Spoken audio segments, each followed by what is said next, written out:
Space station से अमेरिकी चुनाव में वोट डालेगी सुनीता विलियम्स। पृथ्वी से 4000 किलोमीटर दूर से की प्रेस कॉन्फ्रेंस। 100 दिन से अंतरिक्ष में फंसी भारतीय मूल की एस्ट्रोनॉट सुनीता विलियम्स और उनके साथी बुच विल्मोर ने इंटरनेशनल स्पेस स्टेशन से एक प्रेस कॉन्फ्रेंस की। यह प्रेस कॉन्फ्रेंस भारतीय समय अनुसार शुक्रवार देर रात 12:15 पर हुई। इसमें सुनीता और बुच से कई सवाल किए गए। दोनों ने कहा कि वे अमेरिका चुनाव में स्पेस से ही वोटिंग करेंगे। वोटिंग को लेकर पूछे गए एक सवाल के जवाब में बुश ने कहा उन्होंने आज ही वोट देने से जुड़ी चुनावी प्रक्रिया शुरू की है। 400 किलोमीटर दूर स्पेस सेंटर से सुनीता और बुश ने कहा कि उन्होंने अमेरिकी चुनाव में वोट डालने के लिए नासा से पोस्टल बैलेट का अरेंजमेंट करने की रिक्वेस्ट की है। आपको बता दें कि सुनीता और बुश ने 5 जून को स्पेस स्टेशन की उड़ान भरी थी। वे 6 जून को अंतरिक्ष स्टेशन पहुंचे थे। इन्हें 13 जून को वापस आना था, लेकिन नासा के बोइंग स्टारलाइन स्पेसक्राफ्ट में तकनीकी खराबी के कारण इनकी वापसी टाल दी गई है, जिसके बाद स्टारलाइनर को वापस पृथ्वी पर लाया गया। सुनीता ने कहा कि खराब हो चुके स्टारलाइनर को उनके बिना ISS से रवाना होते देखना दुखद है। हालांकि उन्हें ऐसे हालात में रहने की ट्रेनिंग मिली हुई है। अचानक हड़ताली डॉक्टरों के धरने पर पहुंची ममता। CM नहीं दीदी मिलने आई हैं। यह ममता बनर्जी का इमोशनल दांव है या कुछ और? पश्चिम बंगाल की CM ममता बनर्जी आज अचानक कोलकाता में स्वास्थ्य भवन के बाहर प्रदर्शन कर रहे जूनियर डॉक्टरों से मिलने खुद पहुंच गईं। इससे पहले ममता 3 बार डॉक्टरों से बातचीत की पहल कर चुकी हैं, लेकिन डॉक्टरों ने उनके प्रस्ताव को खारिज कर दिया। RGकर मेडिकल कॉलेज एंड हॉस्पिटल में जूनियर महिला डॉक्टर के साथ हुई दरिंदगी के बाद से ही हड़ताल पर हैं। प्रदर्शनकारी डॉक्टरों के बीच पहुंची ममता ने कहा सरकार आपके साथ है। इस मामले में जो भी दोषी होगा उसके खिलाफ कड़ी से कड़ी कार्रवाई की जाएगी। मैं CBI से अनुरोध करती हूं कि वह इस मामले में 3 महीने के अंदर न्याय करे। मुझे अपने पद की चिंता नहीं, मुझे आपकी चिंता है। मैं CM नहीं बल्कि आपकी दीदी बनकर सामने आई हूं। पूरे देश में मन रहा हिंदी दिवस। ग्वालियर में हिंदी माता मंदिर में हुई पूजा अर्चना। पूरा देश आज हिंदी दिवस मना रहा है। इस मौके पर ग्वालियर में स्थित हिंदी माता मंदिर में हिंदी माता की मंत्रोच्चार से पूजा अर्चना कर भक्तों ने हिंदी के प्रति अपनी निष्ठा प्रकट की। बता दें कि ग्वालियर शहर की सत्यनारायण टिगरी पर हिंदी माता मंदिर स्थापित है। करीब 30 साल पहले इस मंदिर को एक वकील विजय चौहान ने स्थापित किया था। हिंदी माता मंदिर में पुजारी प्रतिदिन उनकी विधि विधान से पूजा करते हैं, लेकिन हिंदी दिवस के दिन यहाँ विशेष पूजा अर्चना की जाती है।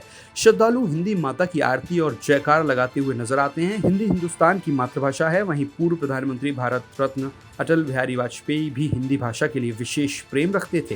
हिंदी माता मंदिर में रोजाना सुबह शाम आरती की जाती है और उनके जयकारे लगाए जाते हैं, लेकिन आज हिंदी दिवस पर विशेष पूजा अर्चना की गई। इस दौरान वहां बड़ी तादाद में लोग आए और उन्होंने हिंदी का प्रचार प्रसार करने का संकल्प लिया। यहाँ पे हम लोग सुबह जमा हुए थे। हमने एक दूसरे को हिंदी की कविताएं, किस्से और कहानियाँ सुनाई हैं। हिंदी माता मंदिर यहाँ पे बहुत मतलब सच में सबसे बड़ा है और यहाँ कहीं और हिंदी माता मंदिर नहीं है। आज हिंदी दिवस है और संपूर्ण भारत के साथ संपूर्ण दुनिया में हिंदी दिवस मनाया जा रहा है, क्योंकि भारत के बाहर भी हमारे हिंदुस्तानी रहते हैं, तो संपूर्ण विश्व में आज हिंदी दिवस मनाया जा रहा है। हम सब यहाँ हिंदी प्रेमी सुबह से आकर यहाँ हिंदी में कविताएं, हिंदी में वार्तालाप, हिंदी में संवाद किया और सभी ने ये संकल्प लिया कि हम अपने हस्ताक्षर हिंदी में करेंगे, लोगों को जागरूक करेंगे, हिंदी का प्रचार प्रसार बढ़े, हिंदी का मान सम्मान बढ़े। इस पर चर्चा हुई और इसमें सभी का सहयोग अपेक्षित है। जय हिंदी, जय हिंदुस्तान। जो है एक ऐसी सरल सहज भाषा है जिससे विश्व में आप एक बहुत बड़े शोधकर्ता बन सकते हैं, साहित्यकार बन सकते हैं।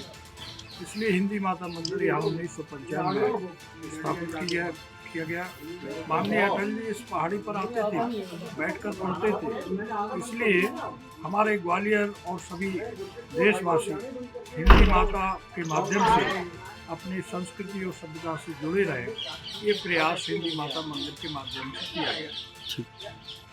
जिनेवा में जयशंकर का राहुल पर तंज। जिंदगी में सब खटाखट नहीं होता। आपको याद होगा लोकसभा चुनाव के दौरान राहुल गांधी का खटाखट वाला एक बयान काफी हिट हुआ था। उन्होंने गरीबों के खाते में 1-1 लाख रुपए डालकर खटाखट गरीबी खत्म करने की बात कही थी। अब विदेश मंत्री S जयशंकर ने विपक्ष के नेता राहुल गांधी पर तंज कसते हुए कहा है कि किसी को कड़ी मेहनत करने की जरूरत है और जीवन खटाखट नहीं है। जिनेवा में भारतीय समुदाय से बात करते हुए जयशंकर ने पिछले 10 वर्षों में नरेंद्र मोदी सरकार द्वारा हासिल किए गए इंफ्रास्ट्रक्चर डेवलपमेंट पर प्रकाश डाला। अपनी टिप्पणी के दौरान विदेश मंत्री ने कांग्रेस नेता द्वारा की गई खटाखट वाली टिप्पणी पर जिक्र किया और कहा कि जिंदगी खटाखट नहीं है, जीवन कठिन परिश्रम का दूसरा रूप है। जयशंकर ने कहा कि जिस किसी ने भी नौकरी की है और काम किया है वैसे जानता है, इसलिए अब मेरा आपके लिए संदेश है कि हमें इस पर कड़ी मेहनत करनी होगी। एशियाई चैंपियंस ट्रॉफी में भारत ने पाकिस्तान को 2-1 से हराया। टूर्नामेंट भारत की लगातार 5वीं जीत। एशियाई चैंपियनशिप ट्रॉफी के आखिरी राउंड रॉबिन मैच में भारतीय हॉकी टीम ने पाकिस्तान को 2-1 से हरा दिया है।